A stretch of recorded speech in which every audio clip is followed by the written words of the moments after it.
What are my options for treating myelofibrosis? I tend to think of the treatment options in four different buckets. First bucket is stem cell transplant. This, again, is the curative potential therapy option. Again, it comes with a higher risk of complications and is not for every patient. And so when I'm meeting with patients for the first time, usually the first decision point we come to is whether or not stem cell transplant is something that they would consider as a therapeutic option. Not every patient considers it, and that's okay.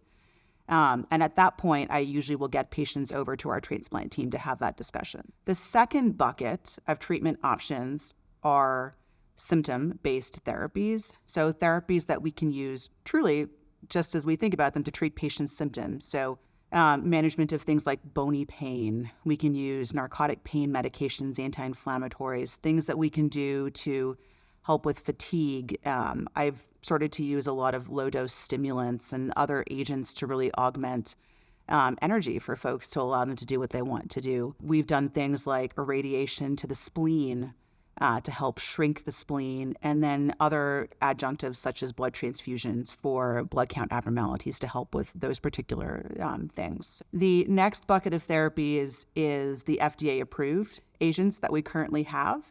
And at the moment, we have 4 approved agents for the management of myelofibrosis. They are all within this larger category of JAK inhibitors.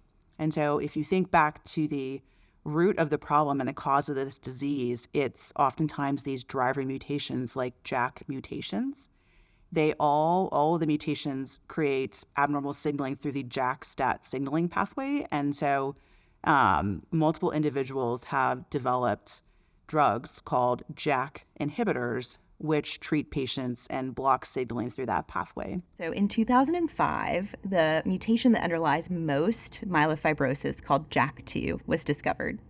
And since then, there's been an explosion of research into how do we target JAK2? Is there a way that we can target that and eradicate the mutant stem cells? And so far, we're not there at eradicating the mutant stem cells, but we're very good at treating symptoms with things called JAK2 inhibitors. JAK2 inhibitors are pills that patients take. They're kind of like a high-power ibuprofen or acetaminophen, where they really help the symptoms of fatigue and sweating, and they can shrink the spleen size, make you feel better. You can eat, you can gain weight again. And those are the backbone of therapy for myelofibrosis these days. And then the last bucket, which is something that I'm particularly interested in and I think is so important, is the development of novel therapies. And so I think this is an incredibly exciting time for patients with myelofibrosis and really all MPNs, because there has been such an interest in developing agents that work in different ways and developing agents that can be used either in addition to current therapies or as new monotherapies. And so when I'm talking to patients, and especially patients who have already tried one of the FDA-approved agents, I always like to think about whether or not a clinical trial may be right for that patient, because it gives folks the opportunity to try a therapy that works in a different way via different mechanism of action, which may have subsequent benefit for the patient. So those are really the 4 larger buckets of therapies that I think about when I'm talking to patients in clinic. So the introduction of JAK inhibitors have really changed how we treat our patients.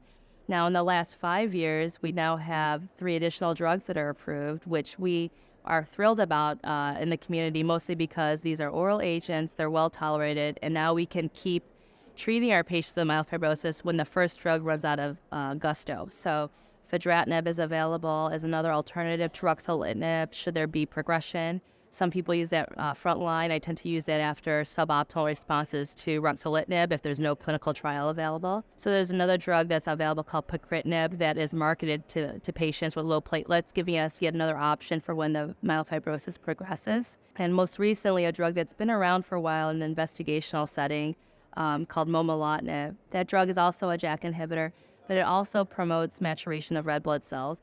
And that offers us now another drug to use, especially in the cases of anemia or lower red blood cell count with myelofibrosis.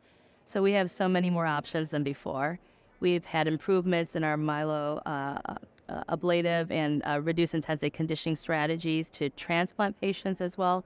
So I would say this is a better time to be diagnosed and living with myelofibrosis because we can actually do more for patients. And so it's a wonderful time for that.